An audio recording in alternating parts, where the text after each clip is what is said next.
আমরা মরিয়ম আলাইহিস সালামের ঘটনা জানি। মরিয়ম আলাইহিস সালাম মসজিদের বাইরে পূর্ব দিকের কোনো এক স্থানে যেতেন, মাকানান শারকিয়া। তিনি মাসে একবার মসজিদের বাইরে পূর্ব দিকের কোনো এক জায়গায় যেতেন। অনেক আলেমের মতে সেটা ছিল সূর্যোদয় দেখার উদ্দেশ্যে। তিনি সেখানে গিয়ে সূর্যোদয় দেখতেন আর আল্লাহর জিকির করতেন। তিনি সেখানে মাটিতে দুটো লাঠি গেড়ে পর্দা টাঙিয়ে দিতেন, যেন এই খোলা জায়গায় মানুষ বুঝতে পারে এটা তার বসার জায়গা, কেউ যেন এটা নিকটে না আসে। তিনি অল্প বয়স্ক মেয়ে ছিলেন, 14 থেকে 18 বছর বয়সের। মোট কথা তিনি একজন টিনেজার ছিলেন। আর তিনি একা আল্লাহর উপাসনা করছেন, আল্লাহকে একা একা স্মরণ করছেন। আল্লাহ তাআলা বলেন, ফাআরসালনা ইলাইহা রূহানা, আমরা তার কাছে আমাদের রূহকে পাঠালাম। ফাতামাসসালা লাহা বাশারান সাওয়িয়া, জিবরাইল আলাইহিস সালাম তার নিকট একজন সুদর্শন পুরুষ আকৃতিতে আবির্ভূত হলেন। জিবরাইল আলাইহিস সালাম মুখ খুলে কিছু বলার আগেই মরিয়ম আলাইহিস সালাম তাকে দেখে বললেন, আউযু বিরহমানি মিনকা ইন কুনতা তাকিয়া, আমি পরম করুণাময়ের কাছে তোমার থেকে আশ্রয় চাচ্ছি, যদি তোমার অন্তরে আল্লাহর কোনো ভয় থাকে, মানে যদি তোমার ন্যূনতম কোনো শালীনতা থেকে থাকে, ভাগো এখান থেকে, কোনো কথাও বলতে যেও না, মনে করো যে এটা কখনো ঘটেনি, যাও আল্লাহর নিকট ক্ষমা প্রার্থনা করো। তাই প্রিয় বোনেরা, যদি কোনো ভাই আপনার নিকট এগিয়ে আসে, তাদের সাথে এইভাবে আচরণ করার চেষ্টা করুন। দেখুন আরবিতে কথাটা বলেন, দেখুন কি ঘটে। যদি তিনি আরবি নাও বুঝেন, তিনি ভাববেন না, এই আপদ থেকে দূরে থাকাই উত্তম। আমরা এই গল্পে যদি আবার ফেরত যাই, তাহলে দেখবো যে মরিয়ম আলাইহিস সালাম জিবরাইল আলাইহিস সালামের সাথে পরে কথা বলেছিলেন। কিন্তু কেন? কারণ মরিয়ম আলাইহিস সালামের এভাবে কঠিন স্বরে কথা বলতে দেখে জিবরাইল আলাইহিস সালাম সাথে সাথে মানুষ্য আকৃতি থেকে ফেরেশতার আকৃতি ধারণ করেন। তিনি তার মানুষ্য আকৃতি ত্যাগ করেন এবং ফেরেশতার আকৃতিতে ফিরে যান। আর সেটা 600 রানার পূর্ণ আকৃতি ছিল না। এরপর তিনি কথা চালিয়ে যান, ইন্নামা আনা রাসূলু রাব্বিকি লিআহাবা লাকি গুলামান যাকিয়া, আমি আল্লাহর একজন দূত, আপনার নিকট একজন পবিত্র সন্তানের সুসংবাদ নিয়ে এসেছি। আল্লাহ এই সিদ্ধান্ত নিয়েছেন, আমি তাকে মানুষের জন্য একটি নিদর্শন ও আমার পক্ষ থেকে অনুগ্রহ শুরু করতে চাই। ওয়া কানা আমরান মাকদিয়া, আর এই প্রক্রিয়া ইতিমধ্যে শুরু হয়ে গেছে। এখানে কাদা মানে সিদ্ধান্তের বাস্তবায়ন, আর কানা আমরান মাকদিয়া মানে আপনি ইতিমধ্যে গর্ভবতী হয়ে গেছেন। ফাহামালাতহু, অতঃপর তিনি গর্ভে সন্তান ধারণ করলেন। ফান্তাবাযাত বিহি মাকানান কসিয়া, ওই অবস্থায় এক দূরবর্তী স্থানে চলে গেলেন। গর্ভকালীন পুরো সময়টা তিনি লুকিয়ে থাকলেন। আর যখন সন্তান জন্মদানের সময় আসলো, মনে রাখবেন তিনি ছিলেন একজন অনভিজ্ঞ তরুণী, তার পাশে সাহায্য করার মতো কেউ ছিল না। তিনি পূর্বে কখনো সন্তান জন্ম দেননি। প্রসব বেদনা তাকে এক খেজুর বৃক্ষের মূলে আশ্রয় নিতে বাধ্য করলো। তিনি বললেন, হায়, আমি যদি কোনো কারণে এর পূর্বেই মারা যেতাম এবং মানুষের স্মৃতি থেকে বিলুপ্ত হয়ে যেতাম। যেহেতু মরিয়ম আলাইহিস সালামের গর্ভধারণ বা সন্তান জন্মদানের কোনো অভিজ্ঞতা ছিল না, আর গর্ভধারণ এবং সন্তান জন্মদান একজন মেয়ের প্রায় মৃত্যুর কাছাকাছি নিয়ে যায়।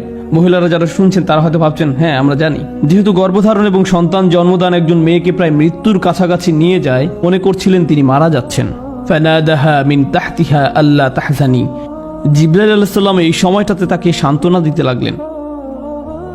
আপনি মনে করছেন যে মানুষ আপনাকে নিয়ে কুৎসা রটনা করবে, কিন্তু বাস্তবতা হলো একসময় মানব জাতির কাছে ওহী পাঠানো হবে, আর তাতে উল্লেখ থাকবে যে অযকুর ফি কিতাবি মারইয়াম, এই কিতাবে মারইয়ামের কাহিনী বর্ণনা করুন। আর দেখো, ক্বাদ জাআলা রাব্বুকা তাহতাকা সারিয়া, তোমার পালনকর্তা তোমার পায়ের তলায় একটি নহর জারি করেছেন। আর তুমি খেজুর গাছের কাণ্ড ধরে তোমার দিকে নাড়া দাও, তাহলে তা তোমার উপর তাজা পাকা খেজুর ফেলবে। ফাকুলি ওয়াশরাবি ওয়াকররি আইনান, অতঃপর তুমি খাও, পান করো এবং চোখ জোড়াও। তোমার বাচ্চা তোমার চক্ষু শীতলকারী হওয়ার কথা। তোমার বাচ্চার দিকে তাকাও, কষ্টের দৃষ্টিতে নয়, সুখের দৃষ্টিতে। অতঃপর দ্বিতীয় পরীক্ষা আসলো, যখন তোমার সম্প্রদায় তোমার সন্তান সম্পর্কে জিজ্ঞেস করবে, তখন তুমি নিজের সমর্থনে কোনো কথা বলতে পারবে না।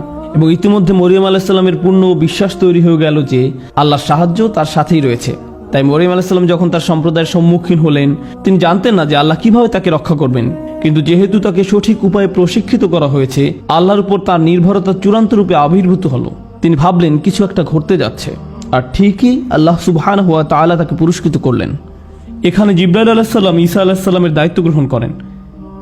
আল্লাহ সুবহানাহু ওয়া তাআলা বলেন, আমরা তাকে পবিত্র আত্মার মাধ্যমে সাহায্য করেছি।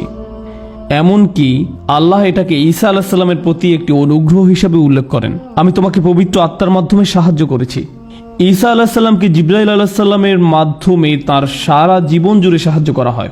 শুধু এটা নয়, বরং আলেমদের মতে জিবরাইল হচ্ছেন একমাত্র ফেরেশতা যিনি কোনো নবীকে আকাশে নিয়ে যেতে পারেন। তো যখন ঈসা আলাইহিস সালামকে ক্রুশবিদ্ধ করে হত্যা করার ষড়যন্ত্র করা হয়, তখন তাকে জীবিত অবস্থায় আকাশে উঠিয়ে নেওয়ার জন্য একজন ফেরেশতা পাঠানো হয়। কিয়ামতের পূর্বে আল্লাহর হুকুমে তাকে আবার পৃথিবীতে পাঠানো হবে। আর সে ফেরেশতা ছিলেন জিবরিল আলাইহিসসালাম। আমি এর তাৎপর্য বোঝার চেষ্টা করেছিলাম যে কেন আল্লাহ এই কথাটি ওয়া মা তানাজ্জালু ইল্লা বিআমরি রাব্বিকা সূরা মরিয়মে বলেছেন। বেশ কিছুদিনের জন্য জিবরাইল আলাইহিসসালাম দেখা না দিলে রাসূল সাল্লাল্লাহু আলাইহি ওয়াসাল্লাম মনে মনে দুঃখ পেতেন। আর তাই জিবরাইল আলাইহিসসালাম রাসূল সাল্লাল্লাহু আলাইহি ওয়াসাল্লামকে বললেন, দেখুন, আল্লাহর নির্দেশ পেলেই কেবল আমরা আপনার কাছে আসি, আমরা নিজেদের ইচ্ছা মতো আসতে পারি না, আমরা এই সিদ্ধান্ত নিতে পারি না। আর এই কথাটি খুবই ব্যক্তিগত শোনায়, ওয়া মা নাতানাজ্জালু ইল্লা বিআমরি রাব্বিক।